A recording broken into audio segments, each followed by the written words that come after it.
शनिवार 7 अक्टूबर 2023 को इजराइल पर 20 मिनट के अंदर करीब 5000 रॉकेट दागे गए। इजराइल को झकझोर देने वाला यह हमला फिलिस्तीन के आतंकी संगठन हमास ने किया था। חמאס פלשו הבוקר לשטח ישראל בבוקרו של יום חג ורצחו אזרחים תמימים, ילדים וקשישים.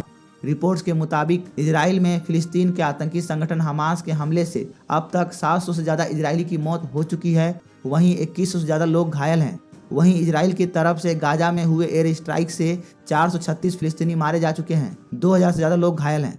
इजरायली डिफेंस फोर्स के स्पोक पर्सनल ने कहा है, हमास को हम जड़ से मिटा देंगे, साथ ही हम यह भी सुनिश्चित करेंगे कि जंग के बाद हमास के पास कोई भी मिलिट्री कैपेबिलिटी और गाजा को गवर्नर करने की क्षमता न रहे। इजराइल ने हमास से लड़ने के लिए गाजा के पास 1 लाख अतिरिक्त सैनिक को भेजा है और अब तक 1500 से ज़्यादा हमास के आतंकी मारे गए हैं। इधर अमेरिका भी इजराइल की मदद के लिए आगे आया है और मिलिट्री सपोर्ट दे रहा है। हमास फिलिस्तीन की एक आतंकवादी संगठन है जो इजराइल को समाप्त कर देना चाहता है और दुनिया के नक्शे से मिटा देना चाहता है।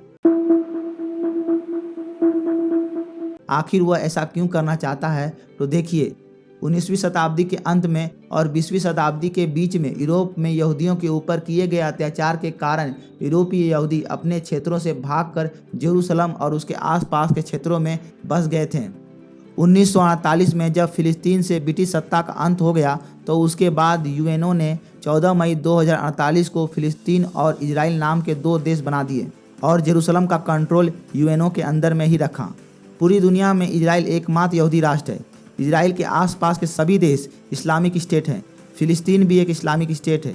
यूएनओ के इस फैसले से फिलिस्तीन खुश नहीं था और वह इजराइल को समाप्त कर देना चाहता था। इसीलिए फिलिस्तीन और इजराइल के बीच कई बार वॉर होते आए हैं, जहां एक तरफ फिलिस्तीन अपने ज़मीन वापस लेने के लिए युद्ध लड़ते हैं तो वहीं इजराइल अपने अस्तित्व को बचाने के लिए युद्ध लड़ते हैं। आप देख सकते हैं फिलिस्तीन और इजराइल के बीच कितनी बार वॉर हुए हैं। वीडियो को पॉज करके आप पढ़ सकते हैं। हर बार सभी वॉर इजराइल ही जीतता आया है। वॉर जीतने के बाद इजराइल फिलिस्तीन की ज़मीन पर कब्जा कर लेता है। 1948 से पहले फिलिस्तीन कुछ ऐसा दिखाई देता था जो अब कुछ ऐसा दिखता है। 5 सबसे इम्पोर्टेंट पॉइंट जो इजराइल और फिलिस्तीन के विवाद का सबसे बड़ा कारण है। First, West Bank. West Bank Israel और जॉर्डन के बीच में है। इजराइल ने 1967 के युद्ध के बाद इसे अपने कब्जे में कर रखा है। इजराइल और फिलिस्तीन दोनों ही इस इलाके को अपना बताते हैं। सेकेंड, गाजी पट्टी। गाजी पट्टी इजराइल और मिस्र के बीच में है। यहाँ फिलहाल हमास का कब्जा है। यह इजराइल विद्रोही समूह है। सितंबर 2005 में इजराइल ने गाजी पट्टी से अपनी सेना को वापस बुला लिया था। 2007 में इजराइल ने इस इलाके पर कई प्रतिबंध लगा दिए।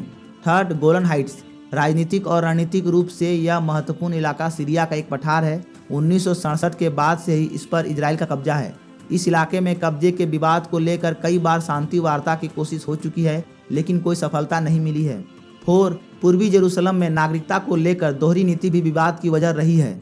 1967 में पूर्वी जेरूसलम पर कब्जे के बाद से ही इजराइल यहाँ पैदा होने वाले यहूदी लोगों को इजरायली नागरिक मानता है, लेकिन इसी इलाके में पैदा हुए फिलिस्तीनी लोगों को कई शर्तों के साथ यहाँ रहने की अनुमति दी जाती है। शर्तों में एक अजीबोगरीब शर्त यह भी है कि एक तय सीमा से ज़्यादा बाहर रहने पर फिलिस्तीनी की नागरिकता खत्म कर दी जाती है। इजराइल की इस नीति की कई मानवाधिकार संगठन और समूह आलोचना कर चुका है। 5, जेरूसलम का झगड़ा। फिलिस्तीन के प्रदर्शनकारी और इजरायली पुलिस के बीच आए दिन जेरूसलम और उसके आसपास के इलाकों में झड़प होती रहती है। जेरूसलम एक ऐसा शहर है जहां इस्लाम, ईसाई और यहूदी तीनों ही धर्मों के लोगों की आस्था का केंद्र है। यहां अल-अक्सा मस्जिद है। मुसलमानों के लिए यह मस्जिद मक्का और मदीना के बाद तीसरा सबसे पवित्र स्थान है। इसी तरह ईसाइयों के लिए भी जेरूसलम सबसे पवित्र स्थानों में से एक है। यहाँ the church of the holy sepulchre है। मान्यता है कि जीसस को इसी जगह पर सूली पर चढ़ाया गया था और यहीं पर वे फिर से जीवित हुए थे। यहूदी भी यही मानते हैं कि यहाँ का वेस्टल वॉल उनके पवित्र मंदिर का अवशेष है। इजराइल ने 1967 की लड़ाई में जेरूसलम के पूर्वी हिस्से पर कब्जा जमा लिया था। इसके बाद इजराइल इसे अपनी राजधानी मानता चला आ रहा है, लेकिन अंतर्राष्ट्रीय स्तर पर इसे मान्यता अब तक नहीं मिल पाई है। न ही यहाँ किसी भी देश का दूतावास ही है। यही वजह है कि तेल अवीव को पॉलिटिकली राजधानी माना जाता है। इसी तरह फिलिस्तीनी भी कहते नजर आते हैं कि वह आज़ाद देश बनने के बाद अपनी राजधानी जेरूसलम को रखेंगे। इसीलिए फिलिस्तीनी मांग कर रहे हैं कि इजराइल 1967 से पहले की सीमाओं पर वापस लौट आए और वेस्ट बैंक और गाजी पट्टी को फिलिस्तीन को वापस लौटा दे। इसी तरह पूर्वी जेरूसलम को भी इजराइल आज़ाद कर दे ताकि वहां फिलिस्तीन अपनी राजधानी स्थापित कर सके।